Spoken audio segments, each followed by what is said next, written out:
ষড়যন্ত্রমূলক মিথ্যা তথ্য অপপ্রচারের প্রতিবাদে যুবদল নেতার সংবাদ সম্মেলন। রিপোর্ট মেহেদী হাসান। কুমিল্লার দাউদকান্দি উপজেলার বরকোটা স্কুল অ্যান্ড কলেজের বিভিন্ন অনিয়মে জড়িয়ে মিথ্যা, ভিত্তিহীন, বানোয়াট, অসত্য, বিভ্রান্তিকর তথ্য অপপ্রচারের বিরুদ্ধে সংবাদ সম্মেলন করেছে উপজেলা যুবদল সিনিয়র যুগ্ম আহ্বায়ক রুহুল আমিন।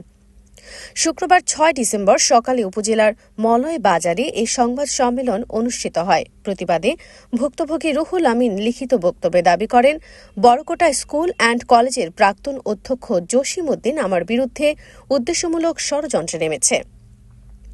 জসিম উদ্দিন ৫ অগাস্টের পর দুর্নীতির নানা অভিযোগে পালিয়ে যেতে বাধ্য হন এবং আড়ালে থেকে আমার বিরুদ্ধে নানা ষড়যন্ত্রে লিপ্ত রয়েছে। তিনি গতকাল শিক্ষা প্রতিষ্ঠানটির বেশিরভাগ বহিরাগত ও অত্র প্রতিষ্ঠানের কিছু শিক্ষার্থীদের নিয়ে আমার বিরুদ্ধে শিক্ষার্থীদের ভুল বুঝিয়ে ঢাকা-চট্টগ্রাম মহাসড়ক অবরোধ করেন। তিনি আরও বলেন, জসিম উদ্দিনের বিরুদ্ধে দুদকে দুর্নীতির মামলা চলমান আছে। ভুক্তভোগী রুহুল আমিন দাবি করেন, এলাকাবাসী ও স্কুল অ্যান্ড কলেজের শিক্ষার্থীরা সাবেক অধ্যক্ষ জসিম উদ্দিনের নানা অনিয়ম, দুর্নীতির যথাযথ বিচার দাবি করে। এ সময় আরও উপস্থিত ছিলেন সাবেক UP member Jasim Uddin Bhuiyan, Barkota school and কলেজের সাবেক অভিভাবক সদস্য আবু বক্কর ও আলাউদ্দিন প্রমুখ। ঢাকা-চট্টগ্রাম মহাসড়ক অবরোধ করেন।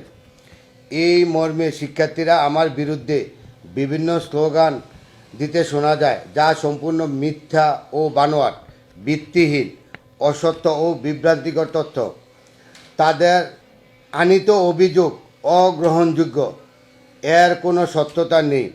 সম্মানিত সাংবাদিকবৃন্দ, গত ৫ই আগস্ট আওয়ামী লীগ সরকারের পতনের পর বরকোটা স্কুল অ্যান্ড কলেজের অধ্যক্ষ মোহাম্মদ জসিম উদ্দিন তার অপকর্মের জন্য পালিয়ে যায়।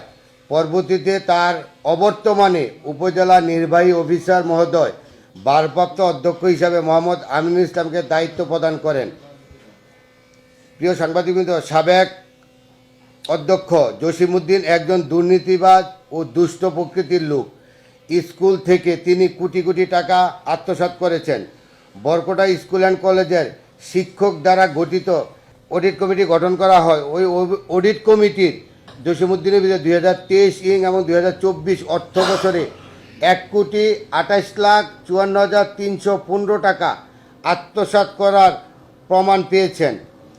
এই ঘটনা স্কুল কর্তৃপক্ষ দুদকে একটি মামলা দায়ের করেন, যা ইতিমধ্যে আমি সাংবাদিক ভাইদের হাতে পৌঁছে দিয়েছি। আমি একজন সচেতন নাগরিক হিসেবে এই সমস্ত অন্যায়ের বিরুদ্ধে, দুর্নীতির বিরুদ্ধে প্রতিবাদ করার কারণে আমার মুখ বন্ধ করার জন্য আমার বিরুদ্ধে নানান ষড়যন্ত্রে লিপ্ত হয়।